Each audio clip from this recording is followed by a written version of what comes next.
Good morning, everyone.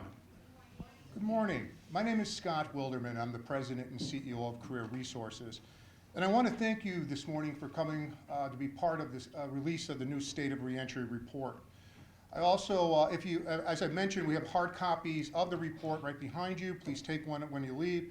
However, you can also get it off of our website. So it's at www.careerresources.org should you want to download it.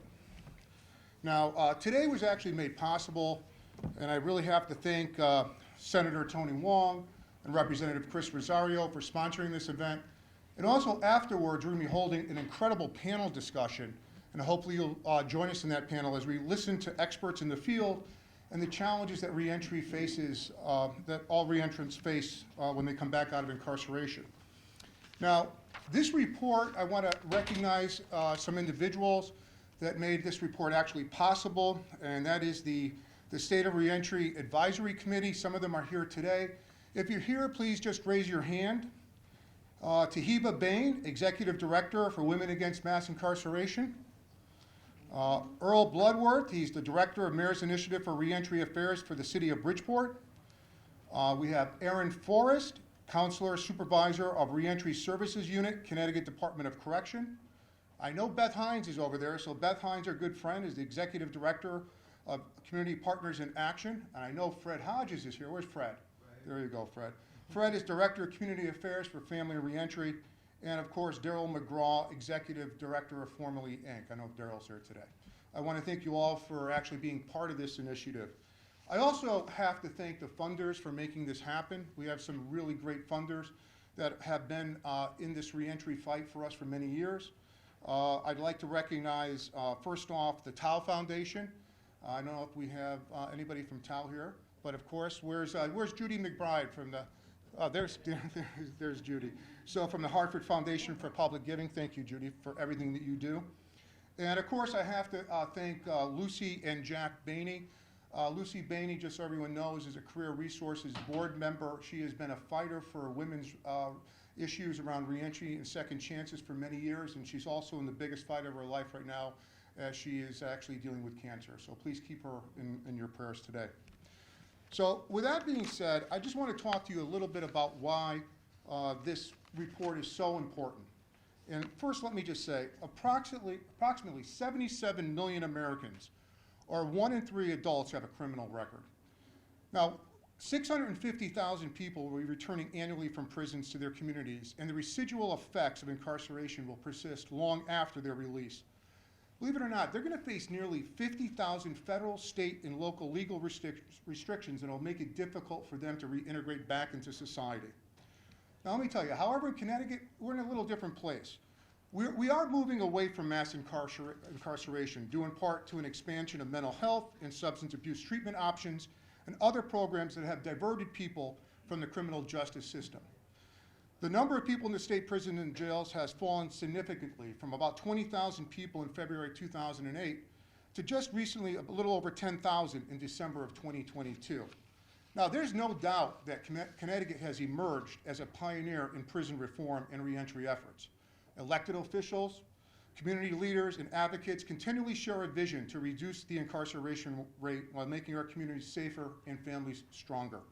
Therefore, the state of the reentry is of great importance to the well-being and public safety of everyone in Connecticut. In order to better understand the service needs of the reentry population in Connecticut and shine the light on the magnitude of challenges that they face, the data presented in this report is a snapshot. It's a day in time of people under the custody of Connecticut Department of Correction or under community supervision. The report provides information about their demographics, system involvement, assessment scores, which are used for treatment and program planning, and the statewide data is also broken out by the regions covered by the Connecticut 10 Reentry Roundtables. Now, we hope that the data in this State of Reentry report will be of value to the many advocates and leaders across the state who are working hard to better the lives of people exiting Connecticut's jails and prisons and to keep our communities safe. Now, what I'd like to do is I'd like to ask Dr. Schaff and Dr. Garvey, who actually were very instrumental in putting the report together, to talk a little bit about how the data in the report and the process. Could you please do that? Happy to, Scott.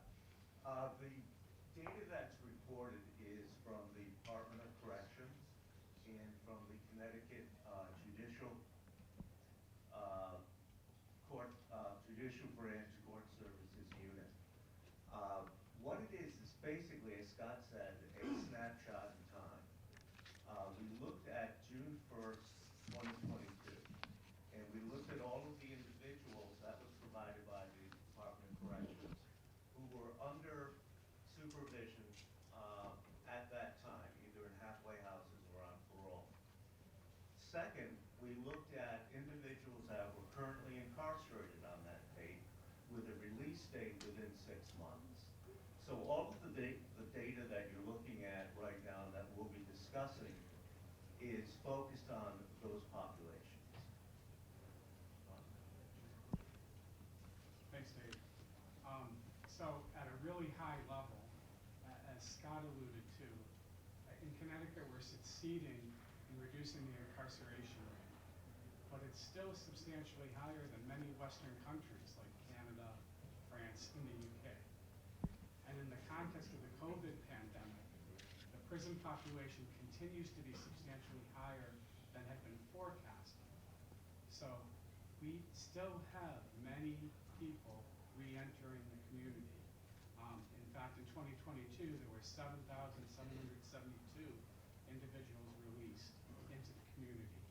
50% of the prison population comes from the 6 largest cities. So you would imagine that of those 772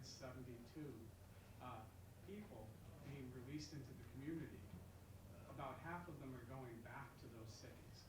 That means those cities and the rest of our communities really have to be ready to provide an array of supports for these people.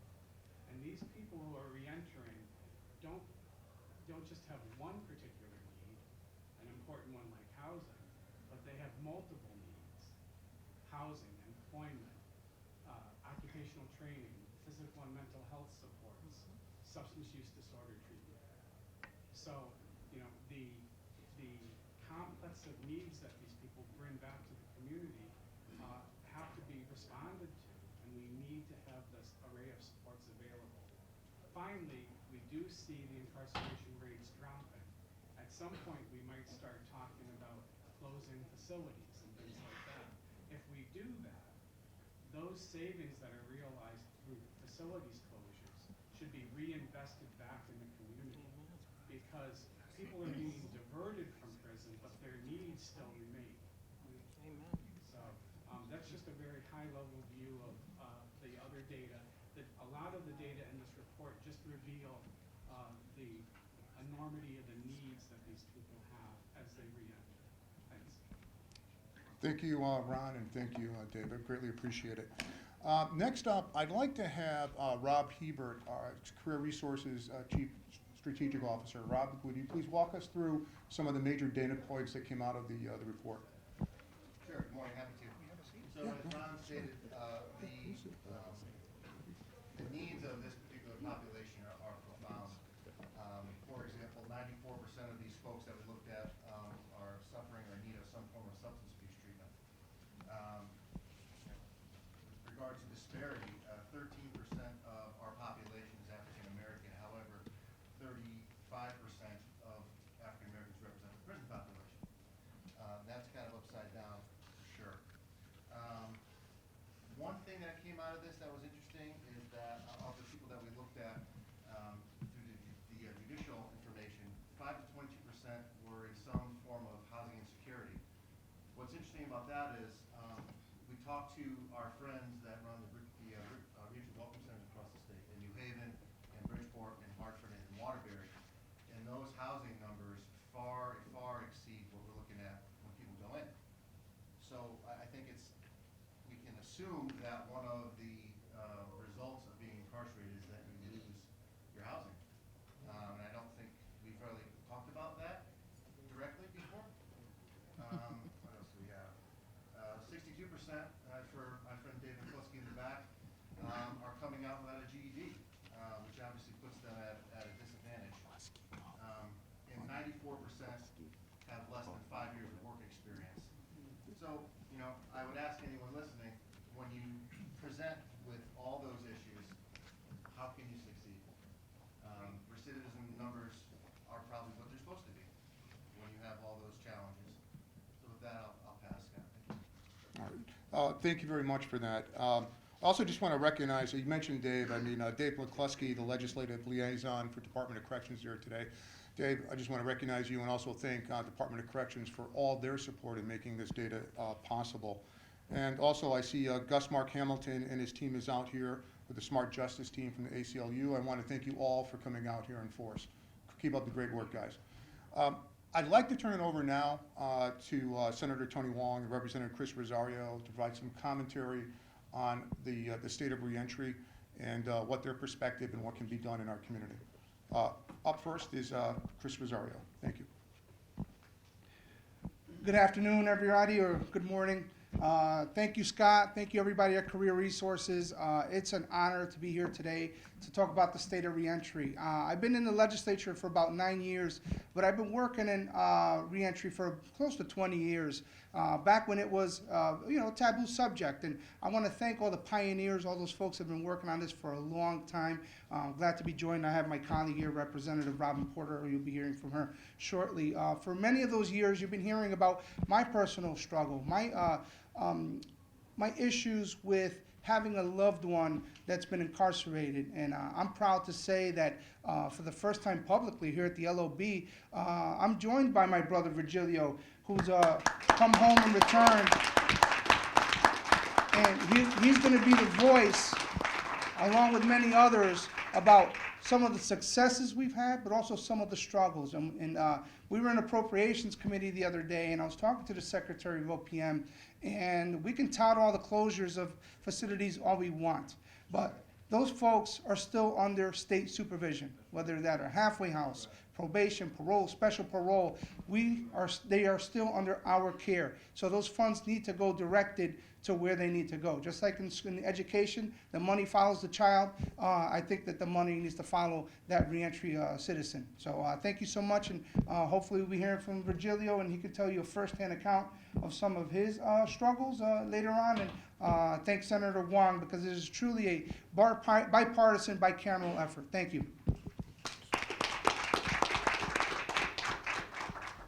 Thank you, Representative Rosario. I'm State Senator Tony Hwang, and what a proud moment for your brother to know that state representative, but also compliments to you for your achievements and success. And so kudos, truly. We're here because we want to be able to give hope and an opportunity for people to believe that when good people make mistakes, and good people do, that there are resources and a societal support and understanding to give them a second chance and a new start.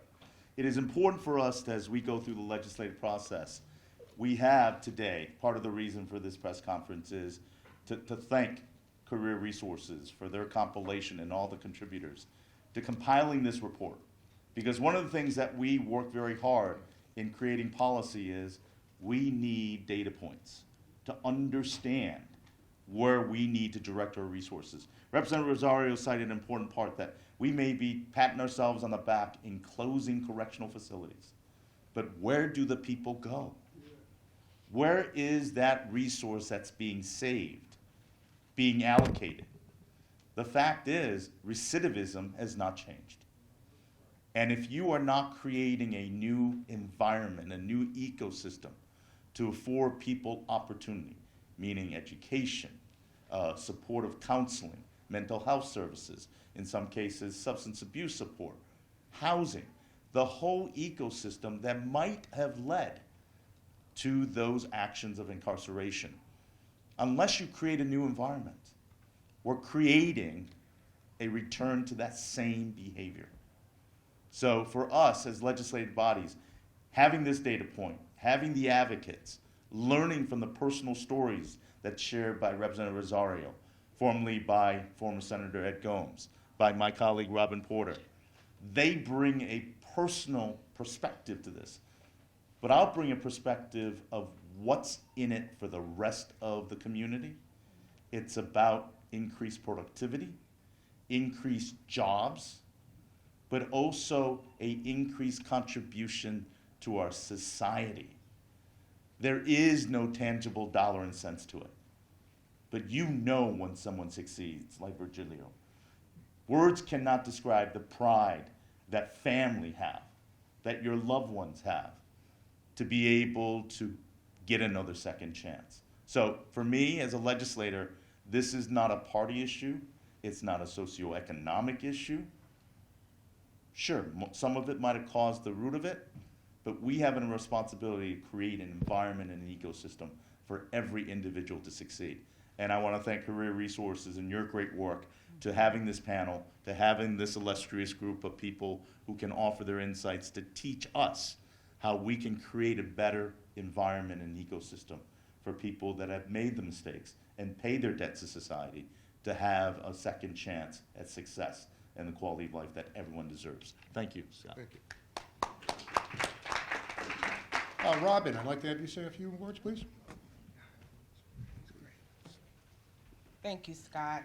Yes, I want to thank you and my colleagues for leading on this very important issue. One thing that Representative Rosario and I share and have in common is that we both had loved ones who were incarcerated. And I can honestly tell you, before it happened to me, before it came to my front door, my perception was totally different.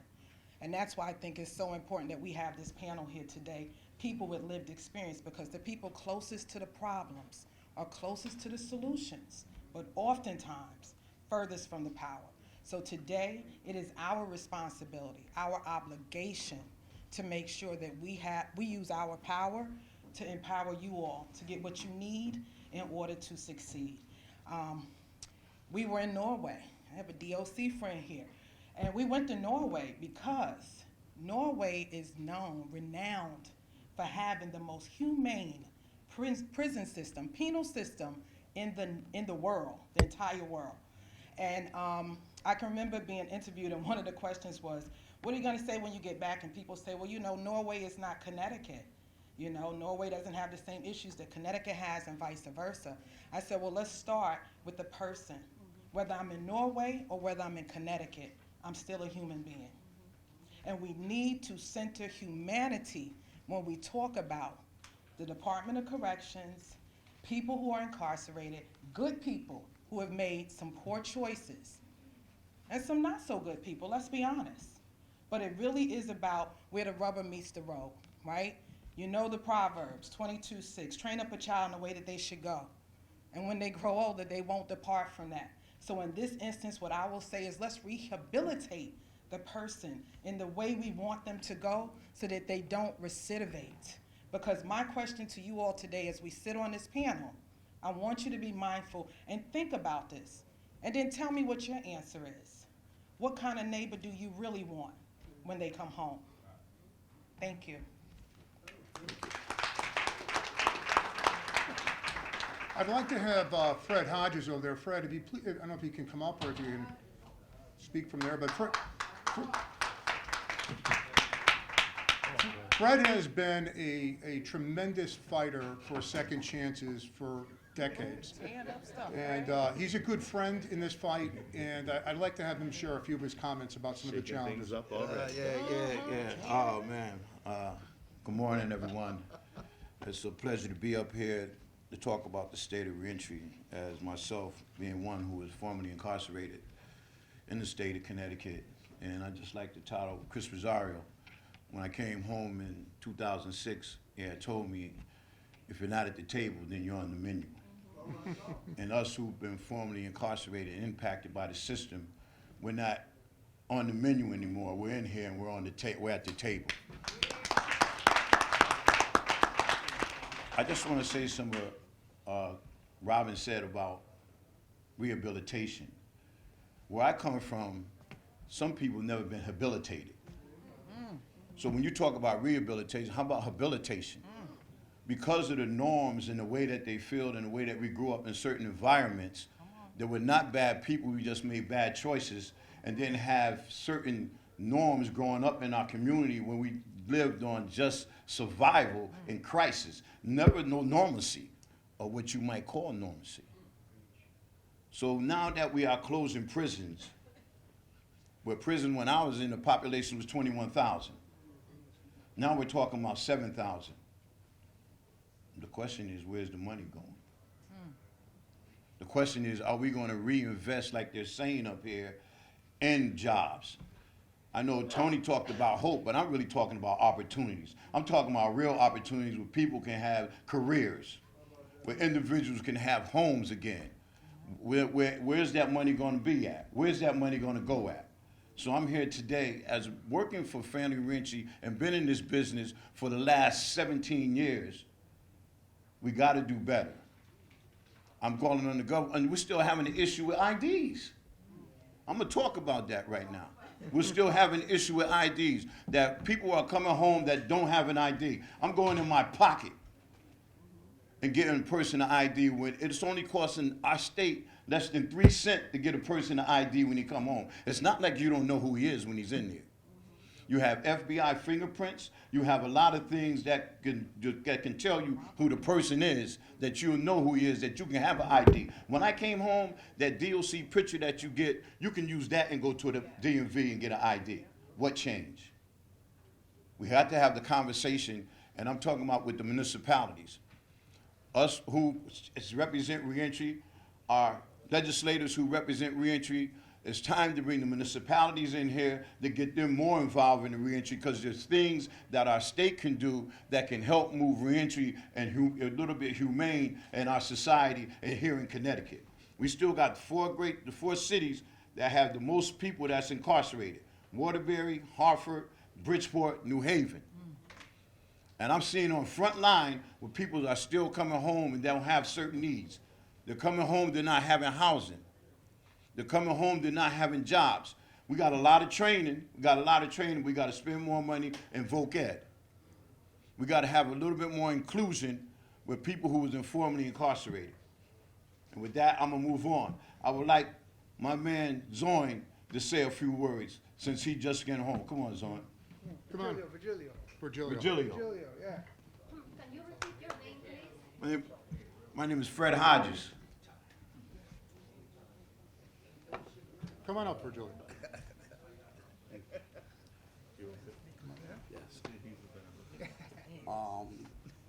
Good morning, good afternoon, ladies and gentlemen.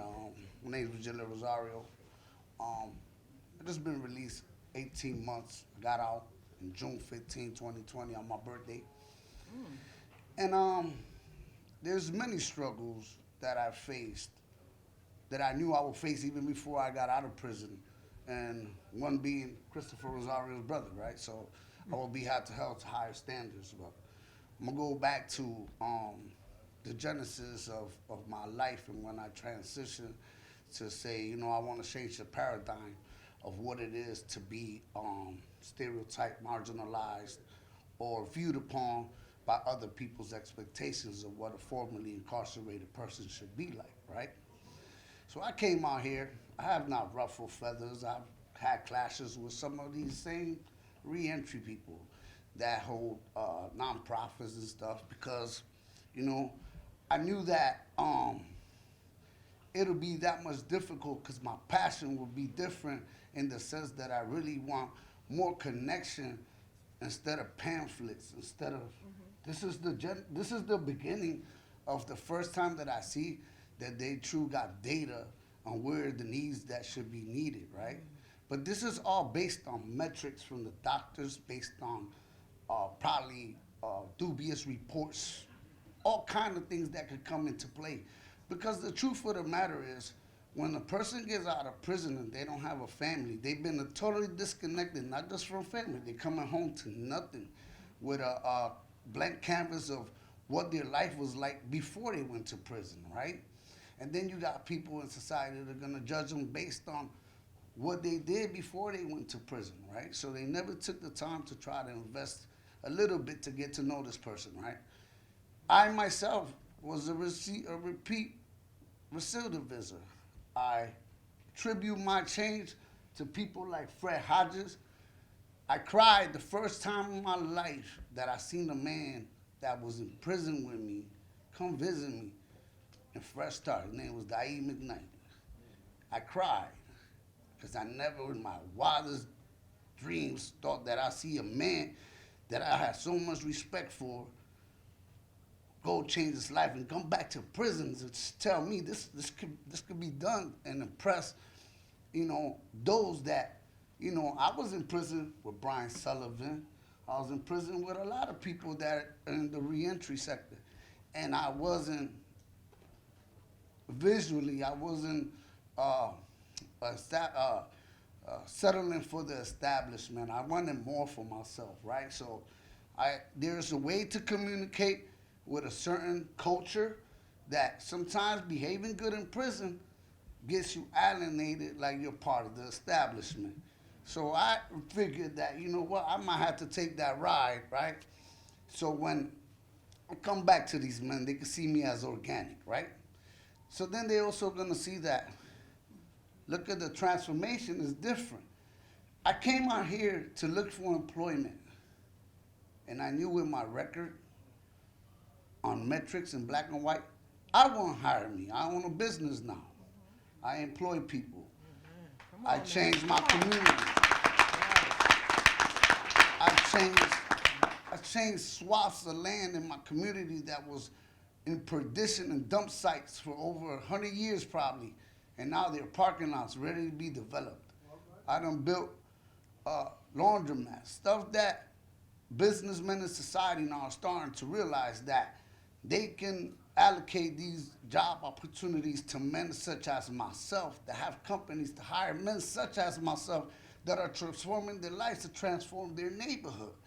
So we can come up here and say that, Career Resources has amazing help. I work for Career Resources. It took me about a year after I had to prove myself, and Rob Hebert, Mr. Wilderman, gave me the grand opportunity to grow in Career Resource, to be an example that Career Resource is really here to really invest in our community and give opportunity to people like me because they did it. They ain't talking about it, right? So, and then there's a lot of needs that need to be had. But until this money for all these prisons, and then excess money that's sitting around that's already here, should be allocated to the true direct service needs of people. People shouldn't have to come home to fill an application and look. They should come home trained and ready to work right out of prison. That's right. Right out of prison. You shouldn't have to come to an agency so they can direct you to do some job training things and then don't give you no guarantee high employability. And then you come home broke, and in reality, there is amazing opportunities out here because I'm having them, but I'm seeking them and I'm taking advantage of them. So sometimes people don't get the information that they really need, so they don't really think that is out there or is impossible. I attend UB. I'm a full-time UB student. I figured out a way to go to UB and tell them my story, and they were on board with me. They wanted to give me formal education. They said, well, you got amazing practical education. How about we can make you be formal? And I said, amazing. And they developed me. Dai McKnight told me, everybody says that institutions, everybody, but a lot of people don't know. There are other types of institutions that I attend. And there's an institution of higher learning who has polished my brain, has me speaking differently, has me dealing with people differently. Different types of getting an honorable mention from a senator is like nothing that I will ever. Robin Porter, my friend Tino Negron, that's my brother. He helps me out a lot. He advises me, and understand that there's so many great. Fred Hodges, I could keep them. Bloodworth, the representative over there, G, and Miss Garcia, Angel Carroll's. I tell you, right, I'm gonna little speak about Angel Carroll's here. Because I met Angel Carroll's in his development, and he knew me too in my development. And this is a tough guy, man. I'm pretty proud of him. He's Puerto Rican. He represents a hard way to get his position. Even in the Department of Correction, it's difficult to break the glass, right? So understand that, he's also been instructive in changing the vision of the Department of Correction to be more receptive to, instead of warehousing these young men so they could play cards and do all these things, gearing them to start getting education. Goodwin College is going in there. He's shutting down prisons. And this is a person that I thought was the opposite of, I thought he was locking them up. And then he just like, wow. I was like, wow, the chance he got to put his personal touch on things. And he's got ears and he understands. So, you know, knowing that going forward, we're going to be needing him to start helping us to get more resources for when we get out of prison. And with that, I just want to thank everybody, and I'm humbly grateful and thankful for everybody here.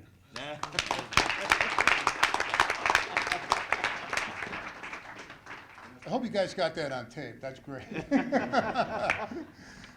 Actually, we got Representative Reyes, right? Yep. But I'd like to have him come on up and say a couple words too.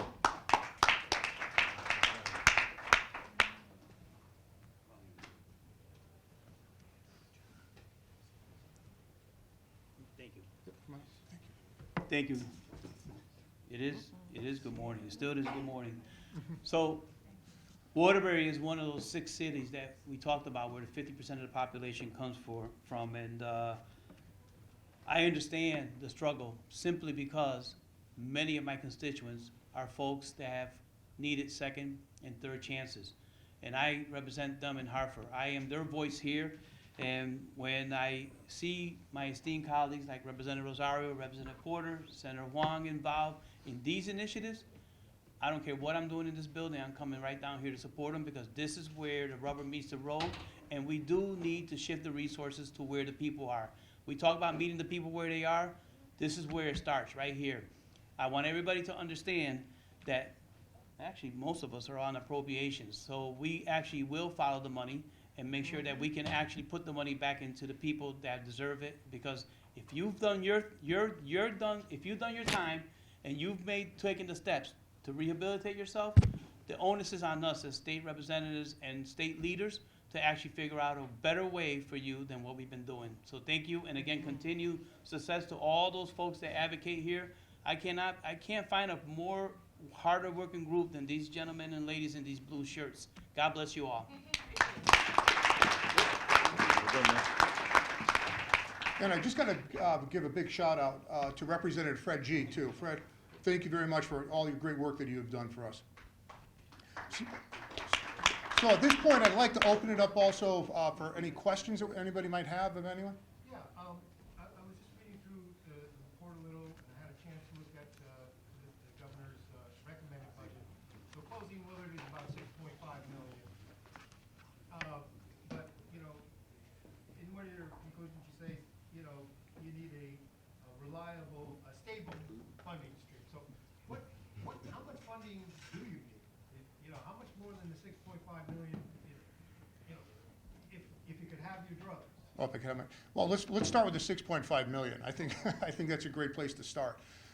Closing that prison, as you heard from everyone here, if we could redirect those funds into justice reinvestment, and that's looking at programs that can create sustainable change and have been doing sustainable change in the communities. Right now, they're not funded well. They're funded through private grants or other contracts that are running out. I'll give you an example. The Hartford Reentry Welcome Center, the Bridgeport Reentry Welcome Centers, the Waterbury Reentry Welcome Centers, the OIC in New London, who's also doing these, and of course, and the New Haven. Other programs too, like the iBest Second Chance program. I saw Jim Boucher here, just that walked in. I mean, it's a phenomenal program. These are not steady funding streams, and they're very volatile. If we could get these funds redirected to support programs that I just mentioned, they would not only reduce recidivism, but also increase public safety. The results of these centers are phenomenal. I don't know, Rob, if you want to mention anything real quick, what you've seen on the Bridgeport side. I would love to. Good morning again. So yeah, the concept of the Reentry Welcome Center, I got to give all the credit to CPA. That wasn't ours. It was theirs. We copied. We stole off their paper. But it gives us an opportunity to provide wraparound services on day one. Now, they're not all constituted the same. In Bridgeport, we partner with the Recovery Network of Programs. And by doing that, when people come to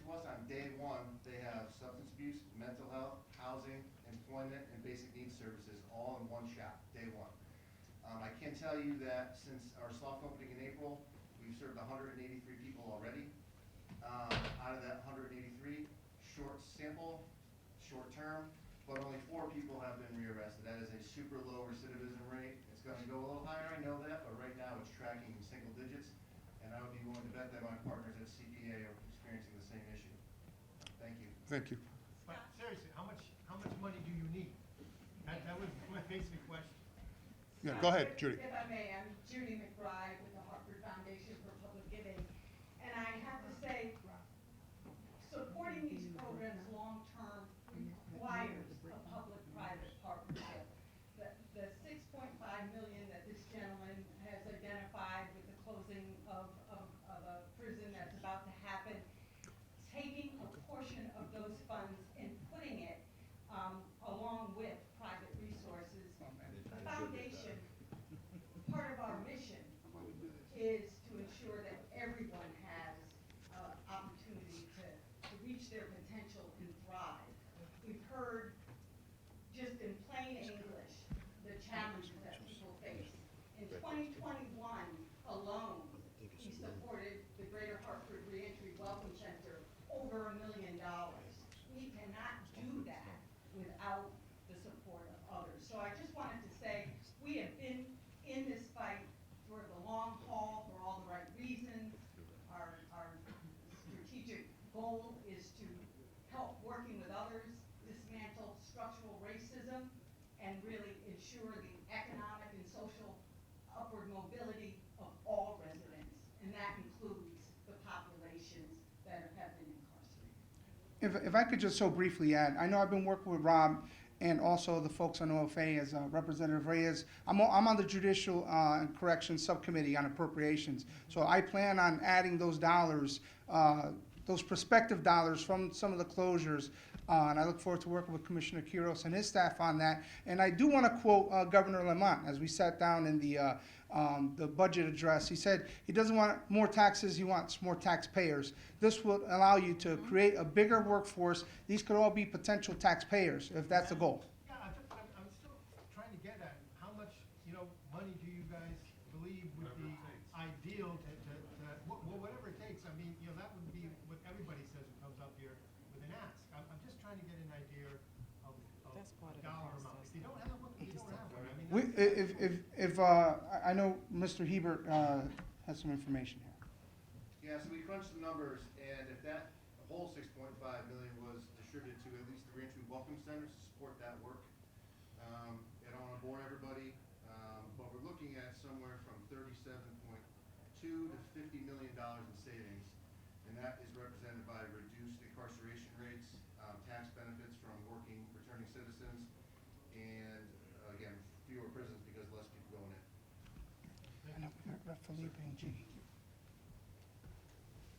The other thing I was just going to mention too, I think it also talks about breaking down some system silos that are out there. It's not always throwing money at something. It's also looking at what money's out there and how it's being used effectively. So I think it's really taking a broader perspective and a broader look at reentry and where can systems align and work together, whether that's Department of Labor, Department of Corrections, DSS, all those there's a lot of programs for returning citizens or targeted toward that population in those funding streams. So it's really creating more of an effective delivery system as opposed to just throwing money at the issue in a lot of these cases. And if I may, just to follow up, and maybe that's a great starting point for the panel discussion. Yeah, I know, we gotta get right? on But I think, to answer the point, it isn't a dollar value you put to it. I think when you think of the entire ecosystem, as I described earlier, it's housing, it's education, substance abuse support, mental health support. They're all tied into so many other pieces of the puzzle in our appropriations. So do you take an allocation to get a specific dollar amount? It's impossible to do, but it is the entire ecosystem what needs to be done to support people that are looking for reentry. The most important thing, and as I've learned from Chris and Representative Porter and Senator Gomes, is the fact that people who have paid their debt without the proper support mechanism If Virgilio did not have a loving family in support and giving him the opportunity, a peer advisor that visited him, that gave him opportunity and a sense of identity and belief, there isn't a price tag. I said that, right? But it's an entire ecosystem that my appropriation peers needs to understand. And there can't be a price tag, because if you put it all together, you're looking at hundreds of millions of dollars to be able to support an ecosystem of people. So I think this is a great conversation and an opportunity of this panel to be able to address what are the areas needed to be able to offer a comprehensive education, be able to create opportunities and training within the system so that when the people comes out, they can begin working, as Virgilia said very kindly. But it's an entire ecosystem. Sure, please. Good morning. My name is Michael Graham, right? And I'm a returning citizen. I've been home since June 23rd, 2021, right? I'm working, got a job fairly quickly when I came home. I'm a paralegal in New Haven. I'm in Yale's Access to Law School program. I'll be going to law school next year, right? And so, the Attorney General just talked about having the support when you come home, right? And so, I'm the exception, right, rather than the norm of what's coming out of prison. And the reason why reentry should start in prison. So, I talked to the commissioner about this. The reentry should start in prison to prepare the individual for coming out, right? I think this gentleman said it, right? You come home, and you need that foundation, right? And I built that foundation inside, largely my own initiative, right? Me, some people around me, family and friends, whatever. I had resources that the DOC didn't have for me, right? And so when you're making appropriations and thinking about where funds need to be allocated, some of that needs to go in on the front end of this reentry that I'm talking about. So I came home, I had the same problems you had with the ID, right? My mom was very good about keeping my stuff. I needed to prove who I was at some point. Little brother went, got my stuff out of the safe, didn't put it back. I'm coming home now. I don't have it, right? Corrections ordered a piece that I was missing. I was missing my passport and I was missing my Social Security card. Department of Corrections ordered it for me. The day when I'm leaving with it, open my envelope, my name is misspelled. So I had mom set up DMV to go get the license. I got out, went to DMV, couldn't get through. I didn't have the proper paperwork. My Social Security card was wrong. So even just that, making sure that the person is leaving with a correct Social Security card or correct document, right? Because without that, like that sent me on, and it was COVID. So I came out, I couldn't get into the Social Security office to get anything, so I had to be, I was in limbo. And you can understand how devastating that would be for anybody that's trying to start their life over, right? You can't prove who you are, so you can't even live. So yeah, I would say that reentry starts inside. Panel? Yeah, we have, again, I thank you all. We're going to break here right now. We have to get to the panel. I thank you all for coming to the press conference, and please don't forget to get a copy of the State of Reentry Report on your way out, or you can download it from our website. We're going to start the panel in just 1 second. Thank you.